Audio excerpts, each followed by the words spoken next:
What's up, Falcon fans? This is the recap video where we discuss what happened to the Atlanta Falcons versus the Carolina Panthers. If you guys like this type of content, hit that like button. If you guys hate this type of content, hit that dislike button. It will hurt your boy's feelings, well, maybe just a little bit. But also, if you want to do a huge favor for your boy, by hitting that subscribe button will help the empire grow tremendously. So on that note, let's continue with the episode with the good, the bad, and the Falcons.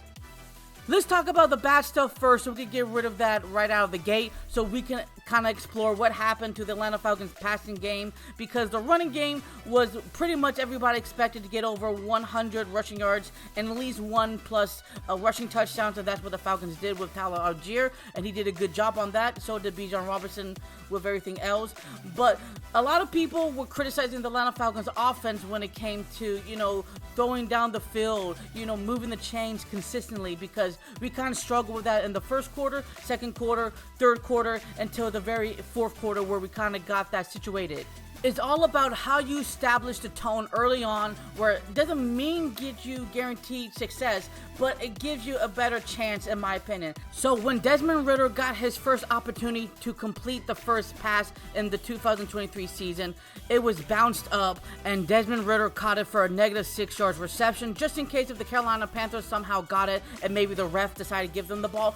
That type of security crazy nonsense. But either way, that kind of set the tone for the passing game for Arthur Smith and what he want to establish right away. So in my back of the head mind process, I was thinking this is not going to be like Michael Vick or Matt Ryan type of offense just quite yet. And it kind of showed in the stats where Desmond Ridder had 18 passing attempts, 15 were completed, and then for a grand total of 115 yards, and then 1 total touchdowns and 0 interceptions. So that was kind of how the Atlanta Falcons were going to control this passing offense right out of the gate. And it will take time for us to get used to this new playing style for the Atlanta Falcons quarterback, because we're so used to of Matt Ryan just throwing the ball all over the place in every games for 200, for 300, and sometimes 400 passing yards. And we just have to get adjusted to how Arthur Smith wants his quarterback to be in. That's all. But there's also a huge problem that Desmond Ridder had to face. It was against the Carolina Panthers front seven, and I talked about it previously in my preview Atlanta Falcons video versus the Carolina Panthers. Those are the guys that will determine how the Atlanta Falcons will run the ball or pass the ball. And, Derek Brown, Brian Burns, Frankie Louvu, and Shai Tuttle did exactly what I was afraid of they were going to do with the offense side of the ball when it comes to the pass, the run, and especially the offensive line, where they made us look silly early on in the beginning, where Derek Brown just ate a lot of the middle when it came to the run game. He got a sack, a quarterback hit. Then Brian Burns, very early on, established himself of why that man needs to get paid with a sack and a half, with a quarterback hit and a forced fumble. And of course we have Shai Tuttle that also played his part very well with a half a sack and a quarterback hit. And then Frankie Louvu, even though he got embarrassed by that incredible Bijan Robinson touchdown, but besides that he didn't make a lot of mistakes. He got 7 total tackles, 1 sack, 3 quarterback hits, and he was a pretty good coverage in the linebacking core as well. I was very shocked at the very beginning of the Atlanta Falcons drive that the offensive line kind of struggled a lot. And to me, that's kind of scary in the sense where, you have Jake Matthews, Chris Lindstrom, and Caleb McGarry that are all pillars for the Atlanta Falcons offensive line. And, we, have them so high on a pedestal. And for them to get beat pretty easily, just like that off the bat, it was kind of shocking, but not shocking at the same time, because it is the Carolina Panthers front seven who are really good as well. But hopefully they can clean that up. But it was a little bit worrisome. But until the end, they kind of fixed that. But still, you don't want to see your pillars to completely get bulldozed so early on in the beginning of, the NFL weeks. So now let's talk about the Carolina Panthers rushing attack. Now, obviously they have the rookie in Bryce Young, so they're going to lean more towards the run game. So that means the more opportunities for them. But even still, the Carolina Panthers just ran down our throats more than we did to them. And that's something we have to correct immediately. Miles Sanders and Chuba Hubbard, both ran down our throats, especially with the inside runs, the outside runs. Both of them were grounding and pounding the ball straight down our throats. It was hard for the Atlanta Falcons to bring them down. And now Sanders averaged 4.0 in rushing yard attempt, and Hubbard was 6.7, average rushing yard attempt. And that's something we definitely have to clean up for the Green Bay Packers, who just, what a crazy run game that was for them. But besides that, we just have to figure out how to close the gaps, making sure we don't get too spread out. And when they do try to break out, we try to make sure we take them down immediately as possible, so we don't allow any of our opponents in the future to get over 154 total rushing yards against us, because we need to control the gaps when it comes to our defensive tackles, our linebackers, and to making sure that the opposite team is one-dimensional, not two-dimensional. So I briefly want to talk about the Drake London situation, because it's very interesting. I hear a lot of positive things about why this is a good thing we didn't get him involved, and then the other side, why is a bad thing. And I'm kind of in the middle. I get it.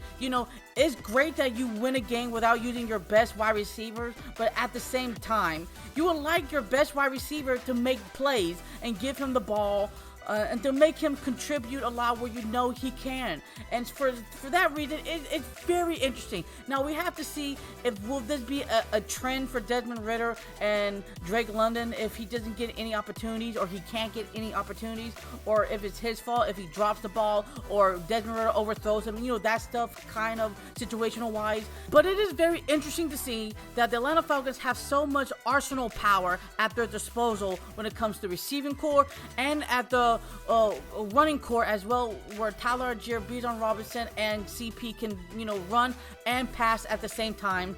And then also Kyle Pitts can do tight end stuff, wide receiver stuff. And then Mac Hollins, who's been kind of that guy for Desmond Ridder at this point in time. So it's nice to see that there's a lot of opportunities for each of our arsenal to do major damage if either one guy can't contribute on one given Sunday or not. So now let's talk about penalties. Now every game, it depends on how much penalties are a concern. Now if you have 1 or 2 or 3, it's not that bad. But if you have more than 5, then there's something you definitely have to clean up, because that negates a lot of Desmond Ridder's stat sheets, because a lot of people kind of forget after the game, oh wait, if this was negated or not, he could have had this, because Desmond Ridder ran a lot, but they were negated because of, of the offensive line or the wide receiver were in the wrong place at the wrong time, or sometimes, offset, stuff like that. And a lot of times it really does hurt, Desmond Ridder of what he could accomplish if people didn't see the Falcons game at all and they're thinking, oh, look at the stats, he's terrible. No, remember that one play with Kyle Pitts where it was like over 20 plus yards?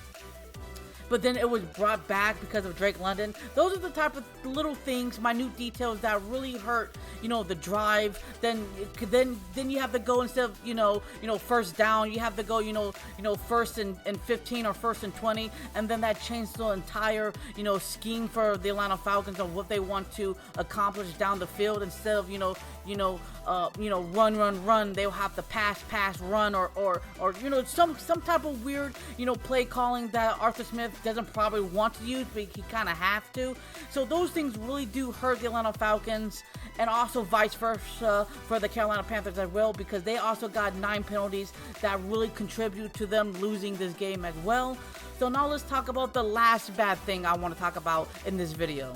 I thought the Atlanta Falcons defense did a pretty good job in controlling the wide receiving core for the Carolina Panthers. So obviously the Carolina Panthers wide receiving core and tight ends are not elite type of mentality players, so it probably was easier for us to maintain them. But there's one thing I am a little concerned is with the tight ends and how Carolina used Hayden Hurts, how he got open so many plays.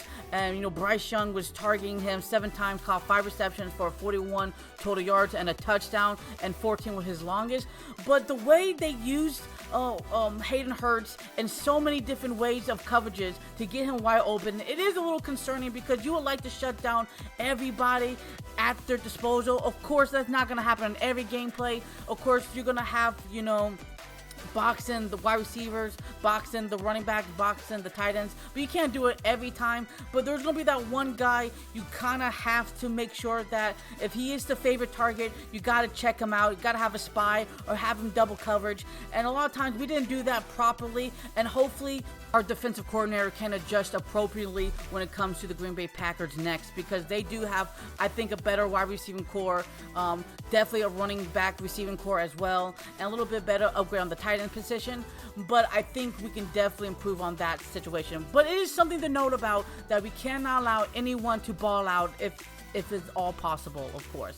So now let's talk about the good stuff. So let's talk about the elephant in the room, and that is Bijan Robinson, because this has been heavily a 50-50 type of pick. A lot of people liked it, a lot of people hated it.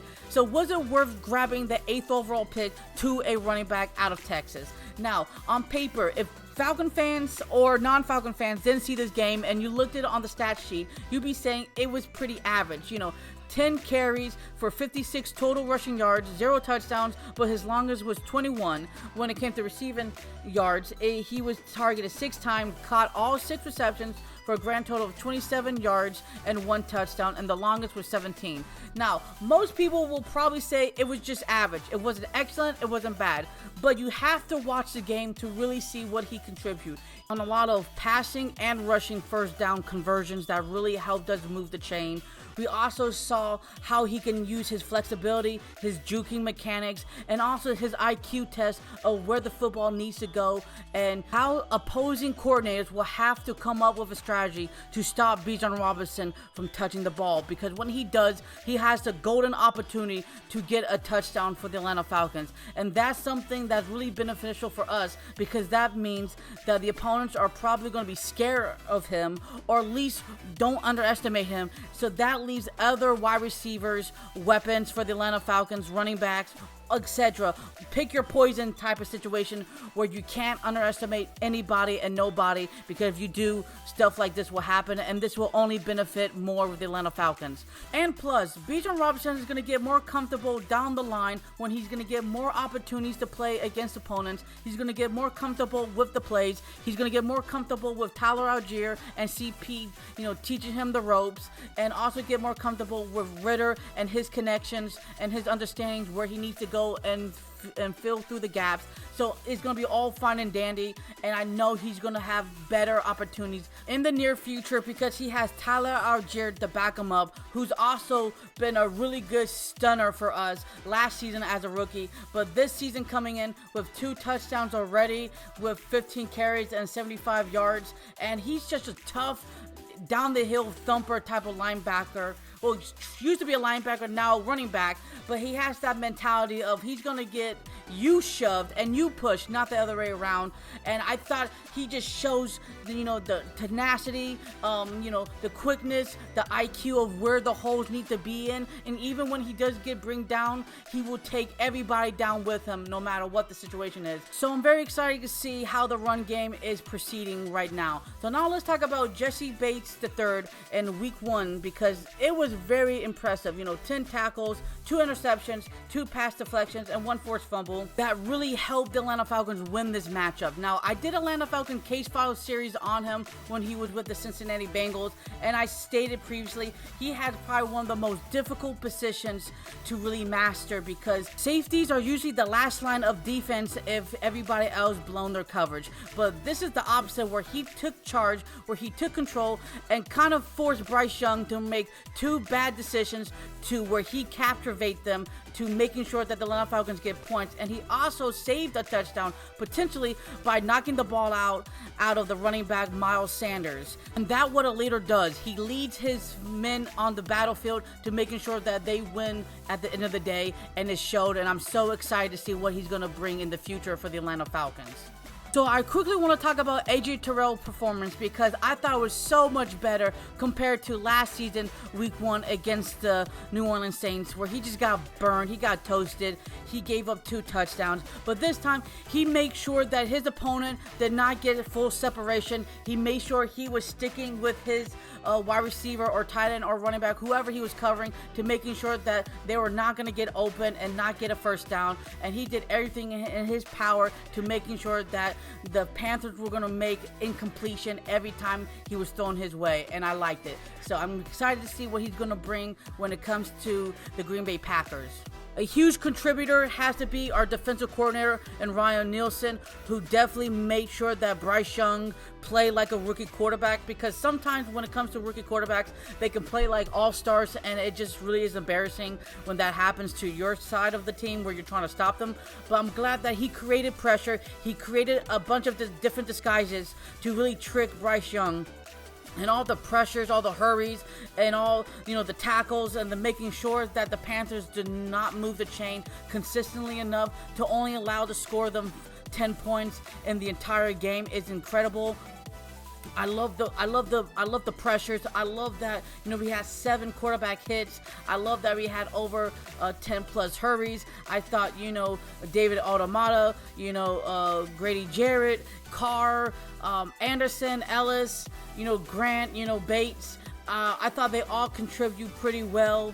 And I'm just so excited to see what he can bring in the future with even more concepts and more clarity, and more of the players feel more comfortable enough to get those sacks, much more stops. And the 4th and 1 stop was really a decrement of how the game was going to go back and forth. And I thought it was just a great understanding to see what this Atlanta Falcons defense can become in the future, instead of like the past where we just constantly allow, the quarterbacks just throw over 300 or 400 yards.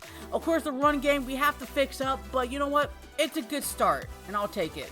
So let's talk about the Falcons and Panthers summary overall and how I thought about the game in general. Arthur Smith still, I don't know what is about him, but in week 1, he just usually have lacklustering plays for some reason. I don't know why, but I did like that he changed it in the second half of the game, where he changed a lot of his play calls, and I thought Desmond Ridder really did a better job in the second half. Now for Desmond Ridder, I know a lot of Falcon fans on Twitter, especially on Twitter, or X at this point, were saying he was trash or bench him. No. Look, I don't care what Desmond Ridder's stats is, as long as he win us the game with no turnovers and making sure he can move down the chains, and also making sure that he can control the clock, is all good in my book. Like he said in his press conference, that it doesn't matter if he gets 5 yards or 300 yards, as long as he can find a way to win the game, that's fine in his book, and I totally agree with that. So when it comes to, the wide receiving core, if they're going to get plays or they're going to get stats, it doesn't matter, because at the end of the day, each of them will shine eventually. It just depends on which game will they shine in. And I don't think it's nothing to be really worried about, because I've been saying all video, pick your poison. We got a lot of different arsenals at our disposal. So eventually, the opponents will blow some coverages that allow our guys to get wide open and give us better leverage down the field, and then probably win us more games. Our offensive line definitely need to clean up themselves early on in the battlefield, because that's how we're going to control the clock. Now, they did change that in the 4th quarter, but still, I'd like them to try to do that in all 4 phases of the game. First, second, third, and 4th quarter, I'd like them to see that, and try not to get Desmond Ridder too, sacked or too hurt, because just like the Jets and Bills game, you don't want your quarterback like Aaron Rodgers to get taken down and be out for the rest of the year, and then have Zach Wilson in, even though they did win that game. But that's the type of thing, because we also don't want Desmond Ridder to throw picks and interceptions like Josh Allen did, where he threw 3 interceptions and 1 fumble. And so those are the type of things that will help Desmond Ridder out very much. So the offensive line is definitely one of our major priorities to really work on. So when it comes to the defense, like I said previously, stop the run as much as possible, closing the gaps, making sure that we see the running back at all times. Don't get tricked, because I will say this, the Carolina Panthers, they had some pretty good play calls where they tricked the Atlanta Falcons more than once than I would like to think of. And they got more first downs than we did, because they got 20 first downs compared to our 13 first downs. And that's something we definitely have to clean up, because on 3rd down conversions, efficiency, the Panthers were 5-14 while we were 2-10. So that's something we definitely have to, change. But of course, when it came to fourth down conversions, they're 0-2 and we were none and none because we didn't go for that. And then of course for the Carolina Panthers, the reason why they lost this game was turnovers. More flags thrown their way that was a lot of negative yardage, even though they got more downs than us. So when it came to the Carolina Panthers passing games, instead of them dictating on how they're going to use their plays to affect us, it's the opposite of way, where we dictated on how they're going to have to change their ways to try to beat us. And it clearly did not work out for them. So I'm so happy and so proud of what this Atlanta Falcons defense had overcome this game so far. If you guys lasted this long to the very end of the video, thank you so much for taking your own personal time and day to watch these Falcon content videos. There's some more on the screen right here.